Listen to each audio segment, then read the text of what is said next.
Trust is a big thing on social media. If you can earn trust from your followers, they'll support you through everything, and they might even buy your product. As someone who has spent many years online growing, and then selling books, and then struggling to sell books, and then even finding patrons who spend money on my content monthly, I can proudly say I've built some fantastic connections with my followers, and it all started with earning their trust. But how, I hear some of you asking. Let us dive in, and I'll show you. Now, the premise of this video is based upon an article I put together some years ago, back when I had around 20,000 or so Twitter followers, and using the methods from that article has helped me go forward and grow my following to over double that number in that time. That article was titled Building an Algorithm of Trust. An algorithm is where I want to start, because most of us know that social media platforms have them. They have the code beneath them, the subroutines, the stuff that kind of makes the cogs turn without you really realizing or seeing. And they use these algorithms, these platforms, in many different ways to show things, show users their content, and also hide content and possibly direct them to places where they want them to go, where someone is paying for it, where there's an agenda. And unfortunately, we are simply guests on these platforms, and even if you are a paid user, the owners kind of run them how they like, which can be frustrating for many of us who need visibility to sell products or find others to connect with. But there's something that I think is way more powerful than any line of code, any subroutine, any algorithm, any billionaire trying to ruin the game.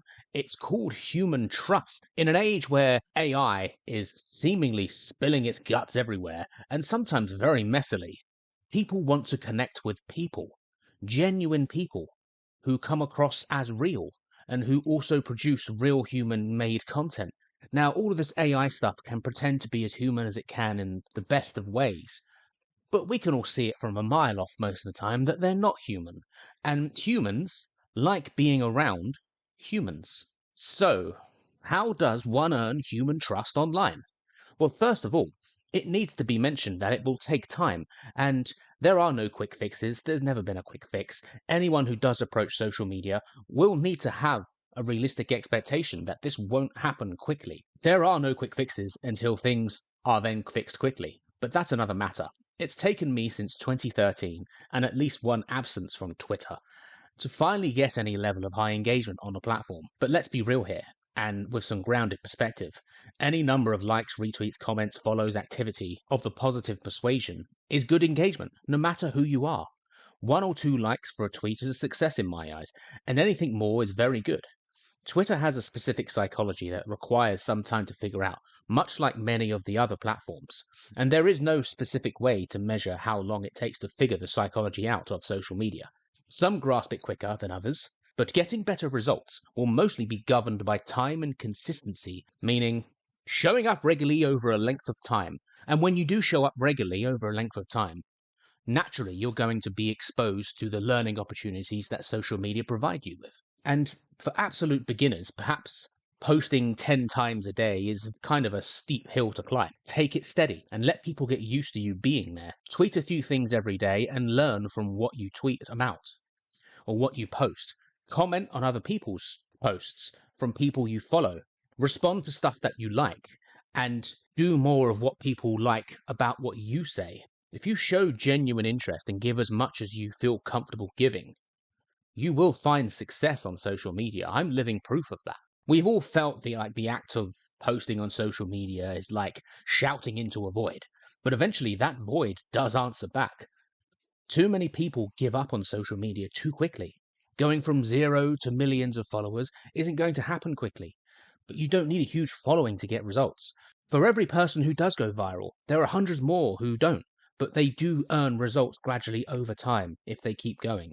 I've seen hundreds of creatives come and go from social media because they feel like they're getting nothing from the platforms. Translation: they are not selling or gaining anything for the effort they put in. But what kind of effort are they putting in to begin with? Are they being social? Are they contributing?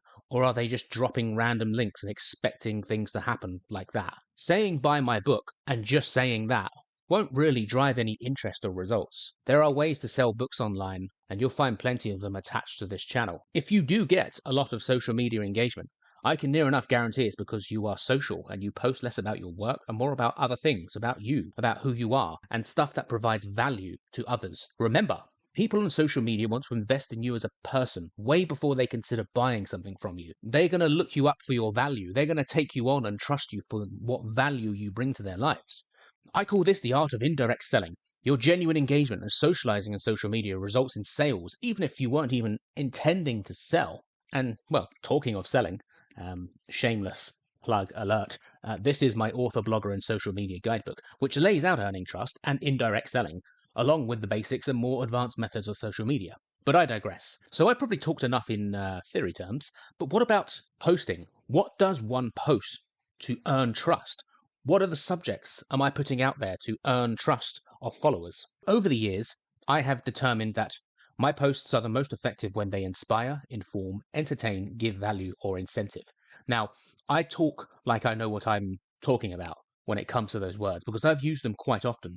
Some of you may even recognize these words as they make up the 5 elements of my Twitter success, but they can pretty much be taken anywhere. I'd even hazard to say they would work in the real world in terms of conversation, which social media is in the most basic of terms. If you treat social media like a word or conversation based party where your agenda is to simply be social, you will begin to find good things. And I know some of you are probably thinking, social, be talkative. I'm an introvert. I can't do that. You can grow up and you will find good results. What do I mean by those 5 elements? Well, here's a list related to some of those 5 elements for you.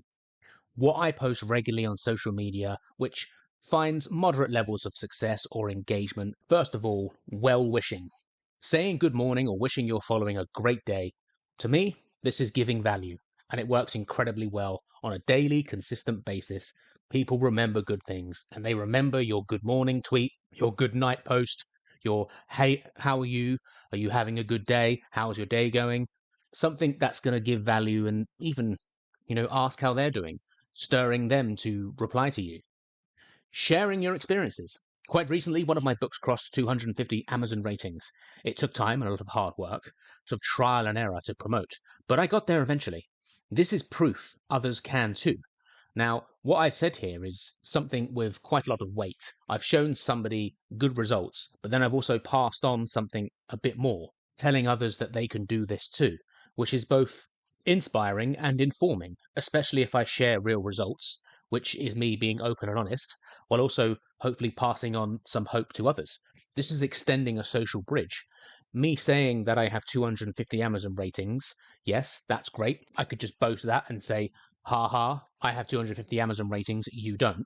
And that would stir up a completely different set of results. Whereas I tend to not share to boast, but share to include. And instead of saying, I've got 250 Amazon ratings, I will say, my book's got 250 Amazon ratings. This is proof I can do it. So can you. And that extends social bridges. That inspires people. That gets people coming back to your tweets. And that motivates people ultimately too. Sharing a meme or something fun from your day. Have you seen something funny online? Was your day memorable in some way? Share something real from it. Sharing a book selfie. This is entertaining at least to one other person, and it's also proof of life. Remember, we're battling against AI these days. Helping someone in any way will result in positive engagement. For the last 3 years, I've read and reviewed over 100 indie published books. Now, the individual reviews that I put out there, they don't tend to make a lot of waves. They will turn heads for a few people. Someone might see the cover or my write-up of the book and will like the concept and buy it. Now, I support the industry and support fellow wordsmiths because I know what it's like. The struggle for reviews, the struggle for sales, that kind of thing. And I'm no hero. But then if you share with your following that you reviewed 30 plus indie books this year, that stirs interest. That's proof that you're genuine. Now, there's nothing more valuable than being genuine and helping those around you. Because, like I said, I know their struggle. I shout about helping people because eventually it'll probably make the literary industry better. A big ambition, but achievable over time? Most likely. Over time, with consistency and patience, you'll eventually build your own algorithm of trust. Much of what I may say might sound easier said than done, but I've done it and achieved it. I'm selling a lot more books now through social media by simply supporting others and showing up regularly while being pleasant. Good people crave good interactions online. And that, good viewers, is the end of this video.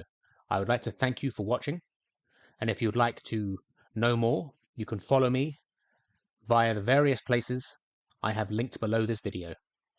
Thank you for watching. Peace out. Rock and roll, man.